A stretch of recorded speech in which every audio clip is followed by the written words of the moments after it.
Assalomu alaykum hammaga. Sizlar bilan Rich Profit kompaniyasi scalper traderlar uchun bir juda ham ajoyib strategiyani ko'rsatib o'tib ketaman. Platforma orqasida kim o'zini vaqtini ko'p ketkizsa, aynan shu strategiya sizlarga juda ham to'g'ri keladi. Diqqat bilan eshitamiz. Bu 1 daqiqalik time frame da ishlaydi. Hamda agar yengilik chiqsa, ya'ni fundamental xabar, bu strategiya o'zini kuchini yo'qotadi. Qani unda boshlasa, indikatorni bosamiz birinchi o'rinda. Endi MACD yozamiz. Bizda расхождение скользящих средних chiqib keladi. Shuni bosamiz.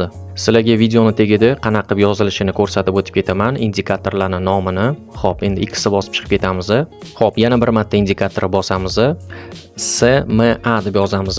Ya'ni moving average qidiramiz. MA deb yozsanglar ham bo'ladi. Mana скользящий средний chiqib keladi. Shuni bosamiz. Bo'ldi, X bosib chiqib ketamiz. Shu ikkita indikator bizga kerak bo'ladi.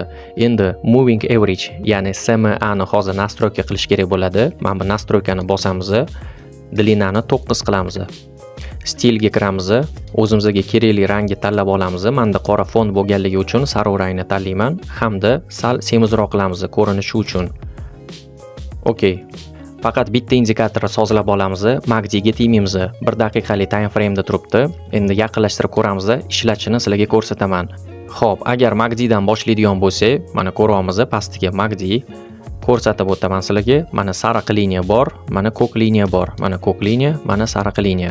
Ko'ryapsizlar, mana bu bir-biriga to'qnash kelyapti. Har to'qnash kelganda yo'nalishi o'zgarilyapti. Mana bu to'qnash keldi, tepaga qarab yurdi. Bu yoqda to'qnash keldi, pastga qarab yuryapti. Endi o'rtada mana nulevaya zona bor, ya'ni MACD pastga qarayapti, MACD tepaga qarayapti.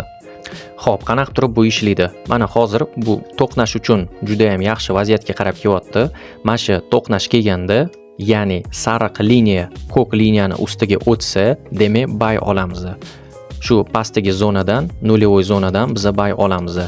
Agar ko'k liniya sariq liniyani ustidan o'tsa, demak sell olamiz. Uning uchun mana bu turib nulevoy zonadan tepaga qarab yurish kerak. Ko'k liniya sariq liniyani ustidan o'tish kerak bo'ladi. Bu yoqdan уже sell olamiz. Xo'p, endi moving average indikatorga o'tadigan bo'lsa, mana shu sariq liniyaga qarab turib ishlayman. Menda oq shamchalar tepaga qarab ketyapti, ko'k shamchalar pastga qarab yuradi. Ya'ni shu indikatordan, shu sariq liniyadan oq shamcha tepada yursa, demak faqat buyga qarab ishlayman. Agar ko'k shamcha indikatordan pastga o'tsa, demak faqat sellga qarab ishlayman. Kelinglar endi Euro USD parasini ko'radigan bo'lsak, ikkita indikator bir-biriga to'g'ri kelish kerak bo'ladi. Ya'ni ikkitasi bitta vaqtda buy yoki sell ko'rsatish kerak bo'ladi.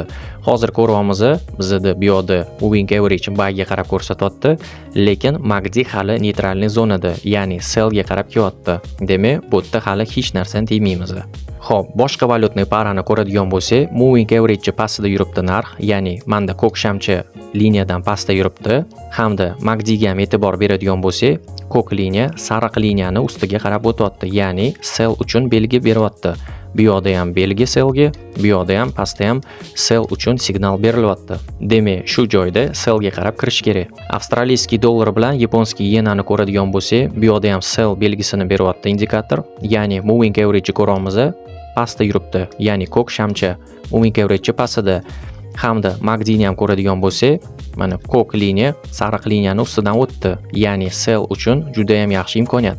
Shu yerdan sellga kirish kerak, take profitni где-то shu yerga qarab qo'yish kerak. Ya'ni bu toza scalpinglar uchun ishlaydigan strategiya, tez ochib, tez yopish kerak bo'ladi.